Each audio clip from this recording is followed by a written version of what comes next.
So guys, आज हम जिस मूवी को देखने वाले हैं उसका नाम है स्टैंडिंग अप फॉर योरसेल्फ, जो कि जस्ट बियॉन्ड सीरीज का एक एपिसोड है जिसमें एक 14 साल का लड़का पूरे टाउन को अपने उंगलियों पर नचाता है, लेकिन उसके कई सारे बदतमीजियों के बाद भी कोई डर के मारे उससे ऊंची आवाज में बात तक नहीं करता। हालांकि वो लड़का यानी कि ट्रेवर लार्किन 14 साल का जरूर था, लेकिन वो अपने उम्र के हिसाब से साइज में बाकियों से काफी बड़ा था।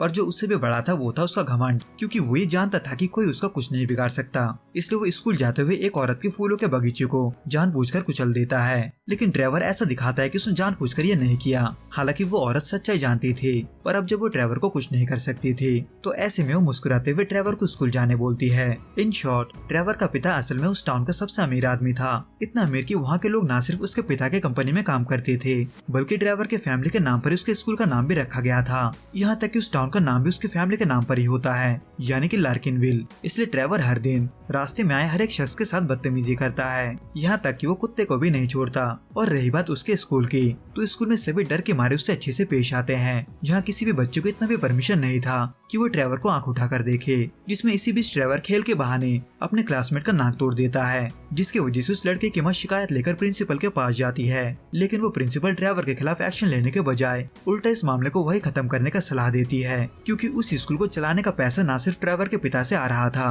बल्कि ट्रेवर का पिता ही उस कंपनी का बॉस था जहाँ वो औरत काम करती थी। इसलिए एक बार फिर से ट्रेवर आसानी से बच जाता है, जो कि हुआ ही था कि तभी वह एवन बर्गर नाम का एक लड़का ट्रांसफर लेकर आता है। एक ऐसा लड़का जिसको देखकर उसे चिढ़ाने के लिए ट्रेवर खुद को रोक नहीं पाता, यहाँ तक कि ट्रेवर उसके नाम का भी मजाक उड़ाता है, जिसको देख वहाँ के कुछ बच्चे ट्रेवर से छुपते हुए एवन को ये बताने की कोशिश करते हैं कि वो ट्रेवर का अगला टारगेट है। हालांकि शुरुआत में तो एवन इसको सीरियसली नहीं लेता, पर जैसे ही ट्रेवर उसे वाकई में परेशान करने आता है वो समझ जाता है कि वो मुसीबत में है। लेकिन किसी अनजान रीजन के वजह से वो बाकियों की तरह ट्रेवर के सामने सर नहीं झुकाता, यहाँ तक कि वो ट्रेवर के बातें मानने से भी इनकार करता है। और अब जब ये सभी के सामने हो रहा था तो ऐसे में अपना रेपुटेशन बरकरार रखने के लिए ट्रेवर एवन को पीट देता है। हालांकि एवन ने ये सब होने से पहले किसी रीजन के वजह से ट्रेवर को उससे दूर रहने को भी बोला था, पर अब जब बात हद से आगे बढ़ चुका था तो ऐसे में ट्रेवर अपने घर में एवन को देखता है, जो कि अपने दादी को अपने साथ लाया था, जो वैसे तो ट्रेवर से बस एक ही चीज कहती है कि वो एवन से माफी मांग ले।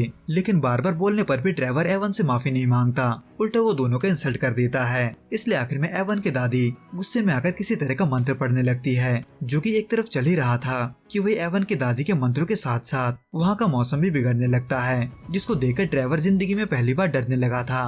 वैसे तो ट्रेवर को तब कुछ नहीं होता, लेकिन उस टाउन के लोग ये महसूस कर सकते थे कि कुछ तो हुआ है। पर इन सब का परवाह किए बिना ट्रेवर अपने फैमिली के साथ डिनर करता है। हालांकि उसके पिता को उन सभी हरकतों के बारे में पता था जो ट्रेवर ने पूरे टाउन में किया था, लेकिन वो ट्रेवर को डांटने के बजाय उल्टा उसकी तारीफ करता है, यानी कि ट्रेवर को रोकने वाला वाकई में कोई नहीं था। लेकिन उसकी अगली सुबह कुछ अलग होता है, क्योंकि ट्रेवर जो कि साइज में काफी बड़ा था वो सुबह उठकर खुद को वैसा नहीं पाता, बल्कि वो किसी नॉर्मल लड़के की तरह बन चुका था। लेकिन कैसे, इसका वजह जानने में उसे ज्यादा देर नहीं लगता, इसलिए वो एवन के घर भागता है इस उम्मीद में कि उसकी दादी उसे फिर से ठीक कर देगी। पर अब जब उसने टाउन वालों का जीना मुश्किल कर दिया था तो ऐसे में वो भला सही सलामत टाउन से कैसे निकल पाता। वैसे तो ट्रेवर का चेहरा भी उसके शरीर के साथ बदल चुका था, लेकिन सभी ये महसूस कर सकते थे कि वही ट्रेवर है। लेकिन किसी रीजन की वजह से उनको अब ट्रेवर से डर नहीं लगता, बल्कि वो सभी बदला लेने के लिए उसके पीछे भागते हैं। हालांकि वो एक मौके पर स्कूल में सभी के हाथ लग जाता है, जहाँ सभी उससे बदला लेने की भी कोशिश करते हैं, लेकिन एवन बीच में आकर ट्रेवर को बचा लेता है, ये कहकर कि वो सभी ट्रेवर की तरह नहीं है। जिसके बाद ट्रेवर एवन के घर जाकर गिड़गिड़ाते हुए एवन के साथ साथ उसके दादी से भी माफी मांगता है, ये कहकर कि वो आगे से किसी को परेशान नहीं करेगा। हालांकि एवन की दादी फिर से कुछ मंत्र पढ़ते हुए ट्रेवर पर लगे श्राप को मिटा देती है, लेकिन वो भी अच्छे से जानती थी कि ट्रेवर नहीं बदलेगा, इसलिए वो ट्रेवर को जाते हुए देख थोड़ा मुस्कुरा देती है, ये बताते हुए कि ये सब अभी खत्म नहीं हुआ है। वैसे तो उसके अगले सुबह ट्रेवर को उसका शरीर वापस मिल चुका था, लेकिन वो इस दूसरे मौके पर भी सुधरने के बजाय उल्टा बाकियों से बदला लेने निकलता है, बिल्कुल वैसे ही जैसे कि एवन की दादी ने सोचा था। लेकिन ट्रेवर घर से निकलते हुए ये नहीं देखता कि वो जिस घर में रह रहा था वो घर बिक चुका है, बल्कि वो इन सबसे अनजान एक बार फिर से उस औरत के फूलों का बगीचा बर्बाद कर देता है। लेकिन पलटकर देखने पर उसे वहाँ उस औरत के बजाय अपना पिता दिखाई देता है, जिसने न सिर्फ अपना सभी दौलत गवा दिया था, बल्कि वो अब माली बन चुका था। यहाँ तक कि वो टाउन अब लार्किनविल के बजाय एवन के फैमिली के नाम पर यानी कि बर्गरविल में बदल चुका था, जिसको देख ट्रेवर इतने जोर से चिल्लाता है कि आसपास के टाउन वाले भी उसके चीखों को सुन सकते थे। तो दोस्तों इस वीडियो में बस इतना ही। आपको ये वीडियो कैसा लगा आप हमें कमेंट करके जरूर बताना। मैं आपसे फिर मिलूंगा कुछ नए और ऐसे अनोखे मूवीज के साथ। अगर आपको ये वीडियो पसंद आए तो प्लीज इस वीडियो को लाइक, शेयर और प्लीज इस चैनल को सब्सक्राइब जरूर करें। Till then goodbye and be safe.